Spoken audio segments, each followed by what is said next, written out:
Keir Starmer torn apart by GMB star in brutal six-word takedown.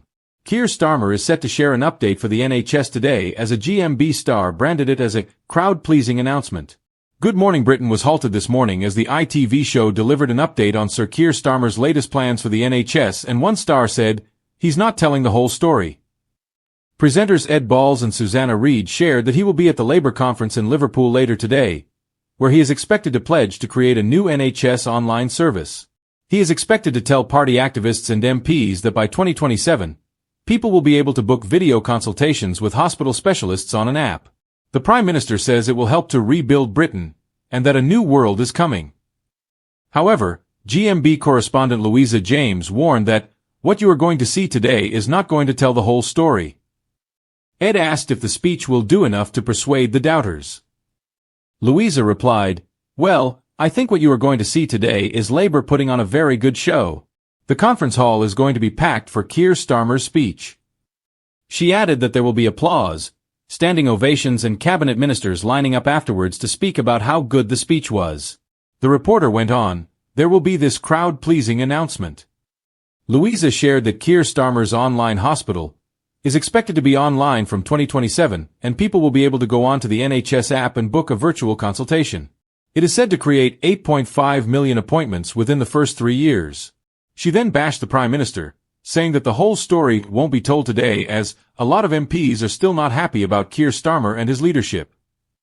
The presenter added, "And when I say not happy, it ranges from anger to frustration to indifference to resignation. Some MPs are telling us that they are pretty much planning what their legacy is going to be because they are convinced that they are going to lose their seats." In a huge blow to the PM, the show then cut to show Liverpool councillor, Kim Johnson, stating that, if things get worse, then she does not think that Starmer will still be in power next year. It was just after 7 in the morning when the political storm broke. Good Morning Britain, famed for its fiery interviews and headline-grabbing exchanges, had already set the stage with simmering debates on fuel prices, NHS waiting lists, and the state of Britain's roads. But the real moment came when Keir Starmer, leader of the Labour Party and would-be Prime Minister, appeared live in the studio to face the nation. The interview was billed as routine, a policy discussion on economic reforms, a chance for Starmer to defend his plans ahead of the looming general election. Instead, it turned into a brutal dismantling of his credibility, punctuated by a six-word remark from the show's star presenter that left viewers stunned. "That's not leadership. That's an excuse." 6 words. Cold, sharp, and delivered with the kind of piercing clarity television thrives on. In that instant, the energy shifted.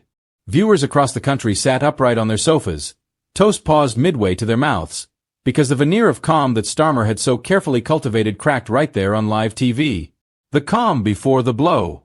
Starmer began with his usual measured tone, outlining Labour's commitment to fiscal responsibility. He spoke of balancing investment with fairness, of repairing what he called a decade of Tory neglect.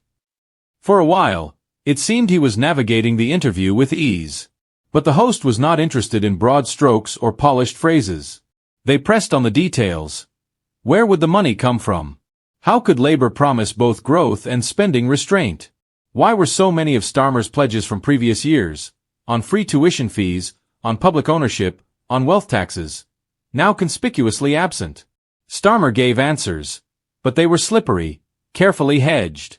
He leaned on phrases like, "We'll review that," and "circumstances have changed." His body language betrayed him. The half-smile, the glances down at his notes, the slow sips of water. The host, smelling weakness, tightened the trap. The 6 words that shattered the room. After a particularly evasive response on whether Labour would scrap the 2-child benefit cap, the presenter leaned in and delivered the blow. "That's not leadership. That's an excuse." The studio air froze. For a moment, Starmer faltered. His lips parted as though to respond, but nothing came out. The camera cut to a close-up, catching the flicker of irritation in his eyes. On social media, the reaction was instant. Clips circulated within minutes, captions blaring, "Starmer destroyed on GMB." Hashtags like #NotLeadership trended before the interview even ended. For a politician whose entire brand was built on steady competence and quiet authority, it was the perfect wound. Why it hurt so much? The power of those 6 words lay in their simplicity. Starmer has long been accused of sitting on the fence, of refusing to take bold stances for fear of alienating voters. His opponents on both left and right call him cautious to the point of paralysis. The presenter's remark crystallized that narrative into something unforgettable. It wasn't just criticism.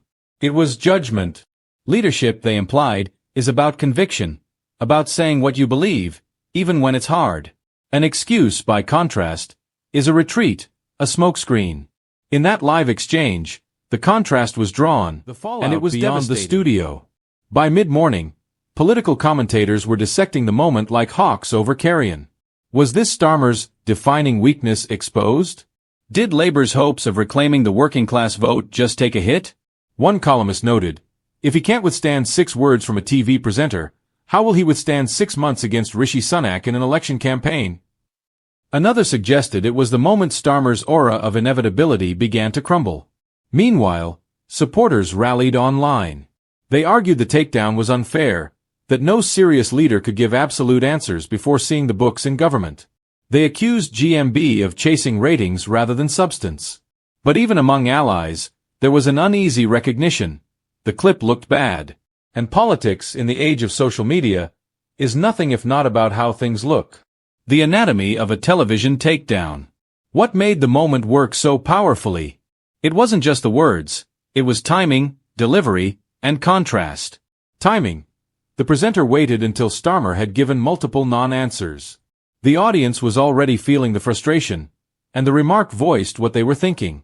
Delivery. Calm, direct, with no need to shout. Brutality wrapped in composure hits harder than rage ever could. Contrast. Starmer's long, careful sentences were demolished by 6 short words. It was brevity against bureaucracy, and brevity won. Starmer's attempt to recover. To his credit, Starmer tried to pivot. He pushed back, insisting Labour was showing leadership by refusing to make irresponsible promises. He urged voters to judge him on seriousness, not slogans. But the damage was done.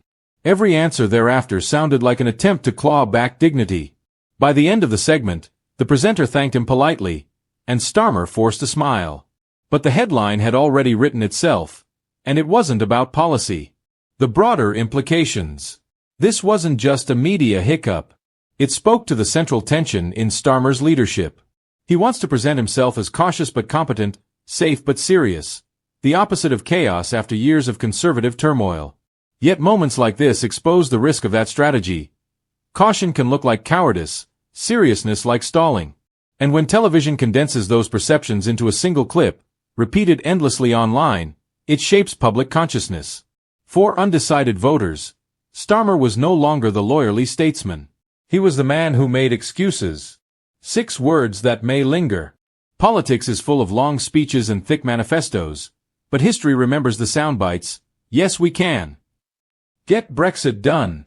Not leadership, an excuse. It is too early to say whether this moment will define Keir Starmer's campaign. But in a political culture obsessed with viral clips, it has already left its mark. It showed how fragile the balance of power is between politicians and the media. One sharp phrase, perfectly timed, can outweigh hours of careful messaging. For Starmer, the challenge now is to prove those words wrong. To show that behind the caution lies conviction. To find his own 6 words that might rally, rather than wound. Because if he cannot, then the words spoken on that grey morning at Good Morning Britain may echo all the way to polling day, and beyond.